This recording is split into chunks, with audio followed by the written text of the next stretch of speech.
तर ठाकरे सेनेनं राज्य निवडणूक आयोगाच्या आजच्या पत्रकार परिषदेवरती अगदी सडकून टीका केली। आयोग विरोधकांच्या प्रश्नांना उत्तर न देता पळ काढत असल्याचा आरोपच सुषमा अंधारेंनी केलाय। तर आधी मतदार याद्या सुधारा मगच निवडणुका घ्या अशी मागणी अंबादास दानवेंनी केली आहे।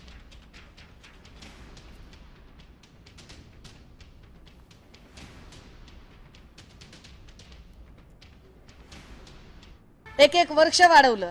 जिथे तुम्ही 7 ते 7.5 वर्ष निवडणुका लांबवलेल्या आहेत तिथे अजून जर 2 महिने लांबल्या तर काय फरक पडतो।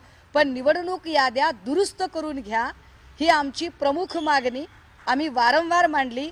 भाजपा स्वायत्त यंत्रणांना हाताशी धरून रडीचा डाव खेळत आहे। भाजपाचं वारं नाही, भाजपाची लाट नाही, वर नरेंद्र खाली देवेंद्र असला काही प्रकार नाही। वरही फेकेंद्र आणि खालीही फेकेंद्र असंच सगळं चित्र आहे। मतदार याद्यामधला घोळ संपला पाहिजे। निवडणूक आयोगाने फक्त स्थानिक स्वराज्य संस्थांना निर्देश दिलेले आहे की डबल टिबल मतदान असू नये याची खबरदारी घ्यावी, परंतु हे काम निवडणूक आयोगालाच करावं लागेल।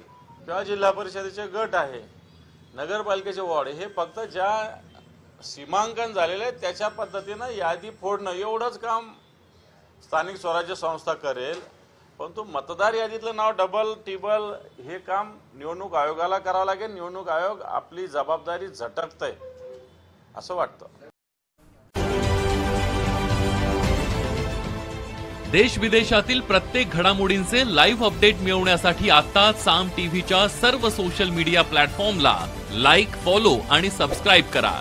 तसंच सर्व नोटिफिकेशनसाठी बेल आयकॉन प्रेस करायला विसरू नका।